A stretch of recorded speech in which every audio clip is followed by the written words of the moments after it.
کہتی ہے اس دنیاوی زوجہ سے جو آگے چل کے حوریں اس کے نکاح میں آئیں گی، وہ حوریں اس بیوی سے، دنیاوی بیوی سے کہتی ہے کہ اللہ تجھے غارت کرے، اس کو اذیت نہ دے، یہ تو کچھ عرصہ کے لیے تیرے پاس ہے، عنقریب تجھے چھوڑ کر ہمارے پاس آنے والا ہے۔ تو منع، یہ حدیث ابن ماجہ اور امام ترمذی دونوں نے اس حدیث کو نقل فرمایا ہے۔ اب یہاں پر یہ بھی اعتراض ہوتا ہے عورتوں کی طرف سے، وہ یہ کہ بھائی عورتیں نہیں، جو بعض ایتھیسٹ جو ہوتے ہیں، ملحد وغیرہ ہوتے ہیں، جو دین اسلام میں عیب وغیرہ نکالتے ہیں، وہ لوگ کہتے ہیں کہ مرد کو تو جنت میں کئی سارے عورتیں حوریں ملیں گی، تو عورتوں کو کیا ملے گا؟ عورتوں کو کیا ملے گا؟ جس طرح اللہ نے عورتوں کو جو ہے نا ان کی پارسائی کی حفاظت فرمائی، ان کو ایک ہی شوہر کے پاس جانے کی اجازت اس دنیا میں دی ہے، اور جنت میں بھی انہیں اجازت ملے گی کہ وہ صرف ایک ہی شوہر کے پاس رہے، کیونکہ ان کی زیب و زینت، ان کی خوبصورتی اسی میں ہے کہ وہ ایک شوہر کے پاس رہے۔ اور جس طرح اللہ نے مرد کو اختیار دیا ہے ایک سزا نکاح کا اس دنیا میں، تو وہ ایک سزا عورتوں کے پاس، حوروں کے پاس جو ہے نا جنت میں جاتے ہیں۔ تو یہ خدا کا نظام ہے، یہ اللہ کا جو ہے نا بنایا ہوا نظام ہے، اس کا حکم پاس جو لحاظ رکھنا چاہیے۔ طلق بن علی رضی اللہ عنہ سے روایت ہے کہ رسول اللہ صلی اللہ علیہ وسلم نے فرمایا، جب مرد اپنی بیوی کو اپنی ضرورت کے لیے بلائے تو اسے حاضر ہو جانا چاہیے، چاہے تنور پر روٹی پکا رہی ہو، چاہے تنور پر روٹی یعنی چولہے میں اگر روٹی بھی پکا رہی ہو تو اسے چاہیے کہ شوہر کے بلانے پہ فوراً کیا ہو جائے، حاضر ہو جائے۔ افضل صاحب کچھ سوال پوچھنا چاہ رہے تھے؟ وہی شوہر چن سکتا ہے۔ اگر بعض عورتوں میں کیا ہوتا ہے کہ شوہر انتقال ہونے کا دوسرا نکاح کر لیتے ہیں وہ لوگ، اب وہ کس کے پاس جائے، پہلے شوہر کے پاس جائے یا دوسرے شوہر کے پاس جائے؟ مفسرین نے بعض نے یہ فرمایا ہے کہ وہ دوسرے شوہر کے پاس جائیں گے، بعض نے یہ کہا ہے کہ اس کو اختیار دیا جائے گا کہ وہ جسے پسند کرنا چاہے وہ پسند کر کے اس کے ساتھ یہ رہ سکتی ہے، پر ایک ہی شوہر اس کے پاس رہے گا جنت میں۔ اور ہاں یہ فضیلت جو ہے نا عورتوں کو، دنیا کی عورتوں کا اللہ رب العزت نے عطا فرمائی ہے کہ یہ جنت میں بھی ساتھ میں رہیں گے اپنے شوہروں کے ساتھ۔ سورہ یاسین میں ہے کہ ادخلوا انتم وازواجکم، یعنی تم اور تمہاری بیویاں جنت میں داخل ہو جاؤ۔ بالکل اللہ میاں بیوی کو جو ہے نا جو متقی و پرہیزگار عبادت گزار میاں بیوی رہیں گے، اللہ رب العزت ان کو بروز محشر نور کے ٹیلوں پہ بٹھائے گا، ان کے چہرے نور سے چمک رہے ہوں گے، تو اور جنت میں بھی یہ ساتھ میں رہیں گے۔ تو ان کا پاکیزہ رشتہ تھا، انہوں نے تقویٰ پرہیزگاری کے ساتھ اپنی ساری زندگی گزاری، اور ایک دوسرے کو اللہ کے احکامات اور اس کی بندگی میں ایک دوسرے کو تلقین کرتے رہے اور حکم دیتے رہے۔ عزیزان محترم، یہ جو ہو نا عورت ہے، اگر بعض عورتوں کا یہ ہوتا ہے کہ وہ نکاح ہی نہیں کرتی ہے، بے نکاح مر جاتی ہے، بیچلر لائف میں جو مر جاتی ہے، تو اب انہیں کیا کیا جائے گا؟ تو ایسے بہت سارے لڑکے ہیں وہ بھی جو ہے نا بیچلر لائف میں مر جاتے ہیں بغیر نکاح کے، تو اللہ جس کے حق میں جو رشتہ مناسب ہوگا وہ بنائے گا، اور رشتہ بنا کر کے انہیں جنت میں داخل فرمائے گا۔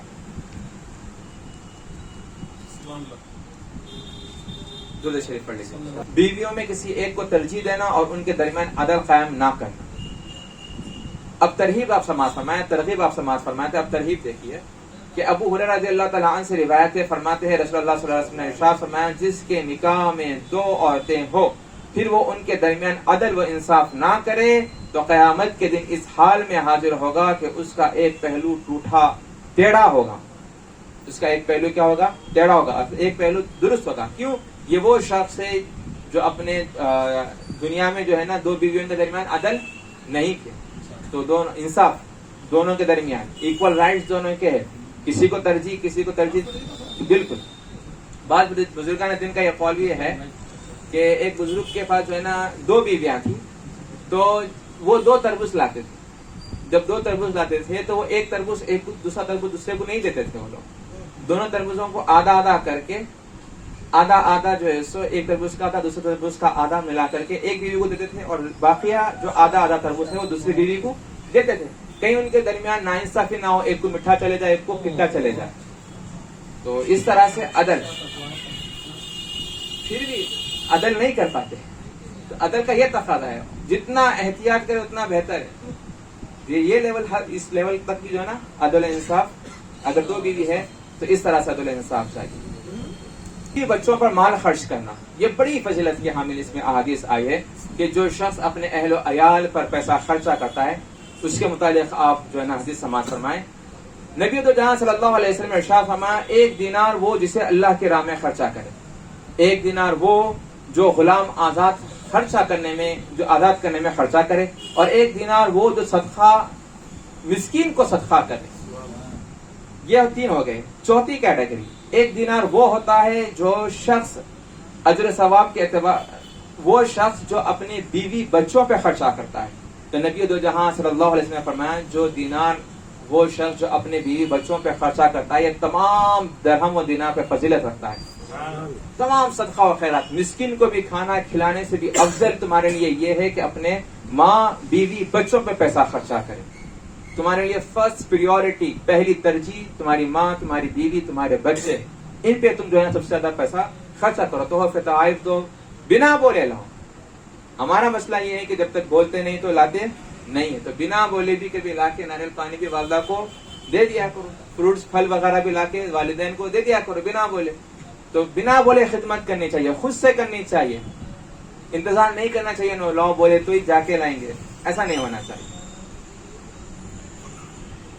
ہمیں اس شخص سے بڑھ کر کون اجر پا سکتا ہے جو اپنے چھوٹے بال بچوں پر خرچ کرتا ہے تاکہ اللہ ان کی غربت وہ بھیک مانگنے کی ذلت سے محفوظ رکھے, یا اس وجہ سے کہ اللہ اس کو نفع دے, انہیں غنی کر دے.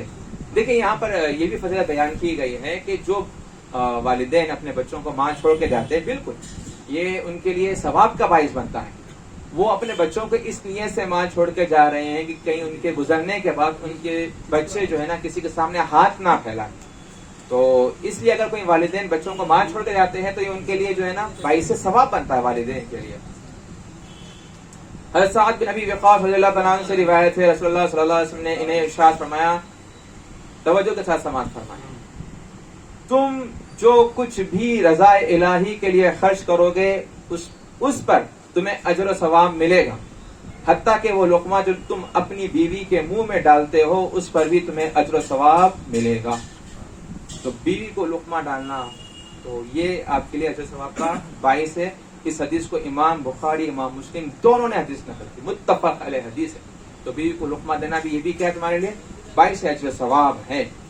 حتیٰ کہ نبی دو جہاں صلی اللہ علیہ وسلم کا یہ معمول تھا کہ اماں عائشہ رضی اللہ عنہا جس گلاس میں پانی پیتی تھی جہاں پر آپ کا منہ لگتا تھا, لب اقدس جہاں پر لگتا تھا, تو اسی جگہ پر اسی بقیہ ریمیننگ جھوٹا پانی نبی پاک صلی اللہ علیہ وسلم پیا کرتے تھے, اسی جگہ منہ لگا کرتے.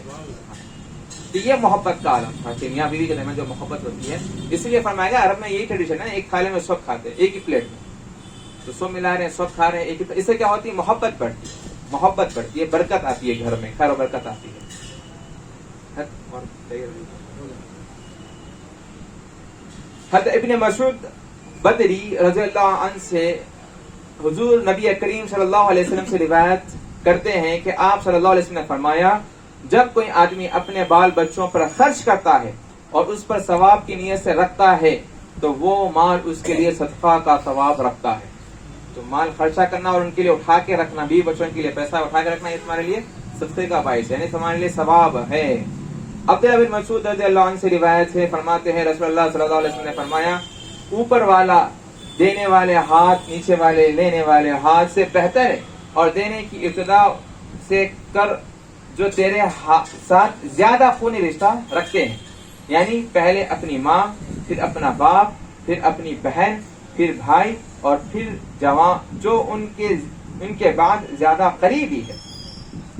نبی تو جہاں صلی اللہ علیہ وسلم فرمایا کہ ید العلیٰ خیر من ید السفلیٰ, یعنی اوپر والا ہاتھ نیچے والے ہاتھ سے بہتر ہے.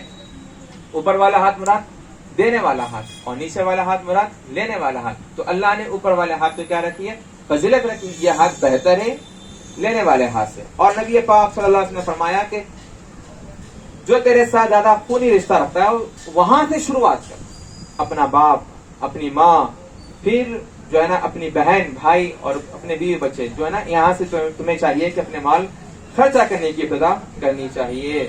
ابو ہریرہ رضی اللہ تعالیٰ عنہ سے روایت ہے کہ رسول اللہ صلی اللہ علیہ وسلم نے ایک روز اپنے صحابہ رضی اللہ عنہم سے ارشاد فرمایا, صدقہ کیا کرو. ایک صاحب عرض کرنے لگے, یا رسول اللہ صلی اللہ علیہ وسلم میرے پاس 1 دینار ہے, اسے کہاں خرچ کروں؟ فرمایا اسے اپنی ذات پر خرچ کر. عرض کیا ایک اور بھی ہے، فرمایا اپنی زوجہ پر خرچ کر. وہ بولے ایک اور دینار بھی رکھتا ہوں. ارشاد فرمایا اپنے بچے پر خرچ کرو. انہوں نے عرض کی ایک مزید دینار بھی ہے. فرمایا اپنے خادم پر خرچ کرو. وہ پھر عرض گزار ہوئے میرے پاس ایک دینار اور بھی ہے. عرض فرمایا اب تم جہاں مناسب دیکھو اس سے خرچ کر لو. تو شروعات کہاں سے ہوئی؟ خود کی ذات پر، پھر اس کے بعد اپنی بیوی پر، پھر اس کے بعد اپنے بچوں پر، پھر اپنے خادم غلام پر، پھر اس کے بعد تم جہاں مناسب سمجھتے ہو وہاں پر خرچہ کرو. یہ جو ہے نا ترتیب بتائی ہے. چند اور احادیث سماعت فرما لیں، اس کا الحمدللہ یہ ہمارا موضوع تکمیل ہو جائے گا. کعب بن عجزہ رضی اللہ عنہ سے روایت ہے، فرماتے ہیں ایک دفعہ ایک شخص نبی پاک صلی اللہ علیہ وسلم کے پاس سے گزرا. رسول اللہ صلی اللہ علیہ وسلم کے اصحاب رضی اللہ عنہم نے اس کی جسمانی صحت و تندرستی دیکھ کر عرض کی یا رسول اللہ صلی اللہ علیہ وسلم کیا اچھا ہوتا اگر یہ شخص اللہ کی راہ میں جہاد پر جاتا، اس کی جسمانی صحت و قوت اللہ کے راستے میں صرف ہوتی. اس پر رسول اللہ صلی اللہ علیہ وسلم نے فرمایا اگر یہ شخص اس لیے گھر سے نکلا ہے کہ اپنے چھوٹے چھوٹے بچوں کے لیے کچھ کمانے کی کوشش کرے تو یہ اللہ کی راہ میں ہی ہے. وہ اس راہ سے اس نیت سے گھر سے نکلا کہ وہ اپنے گھر میں بیٹھے چھوٹے چھوٹے بچوں کا خرچہ اٹھائے، ان کے کھانے پینے کا خرچہ اٹھائے. جو اس نیت سے اپنے گھر سے کمانے کے لیے نکلتا ہے تو نبی پاک صلی اللہ علیہ وسلم نے فرمایا کہ وہ اللہ کی راہ میں جہاد کرنے والے کی طرح ہی ہے.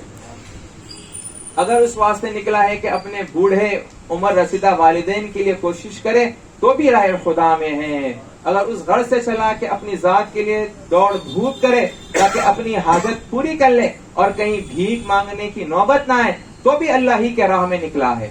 اور اگر اس لیے نکلا ہے کہ دنیا حاصل کر کے ریاکاری اور تکبر و غرور کا مظاہرہ کرے تو شیطان کے راستے پر چل پڑا ہے.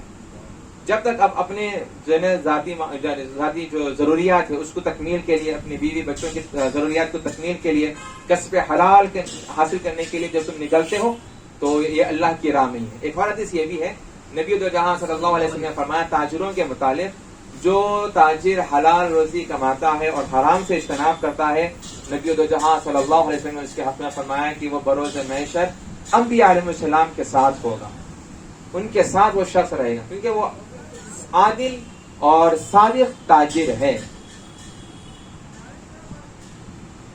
حضرت جابر رضی اللہ عنہ سے حضور نبی اکرم صلی اللہ علیہ وسلم سے روایت فرماتے ہیں کہ آپ صلی اللہ علیہ وسلم نے ارشاد فرمایا قیامت کے دن جو چیز سب سے پہلے بندے کے میزان عمل میں رکھی جائے گی وہ چیز ہوگی جو اس نے اپنے اہل و عیال پر خرچ کی ہوگی.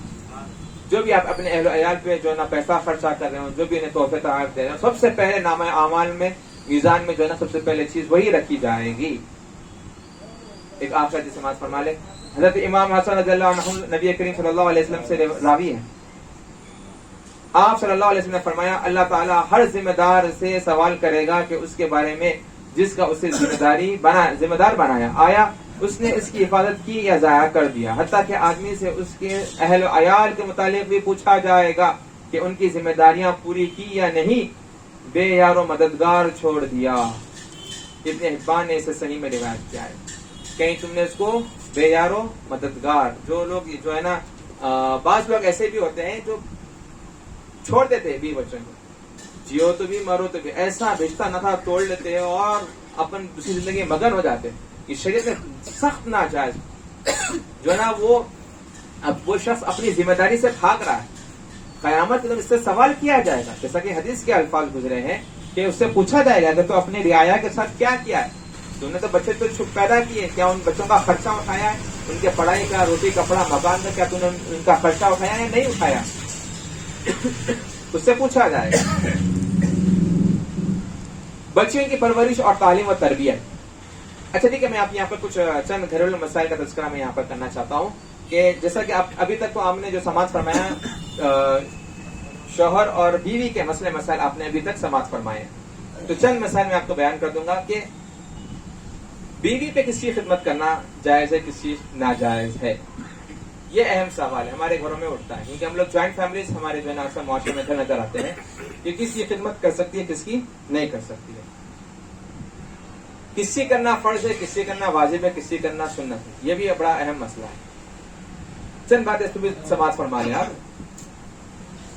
بیوی کس کے نکاح میں آئی ہے؟ شوہر کے نکاح میں آئی ہے. تو ٹھیک ہے، تو اس کا جو ایگریمنٹ ہوا ہے وہ شوہر کے ساتھ ہوا ہے.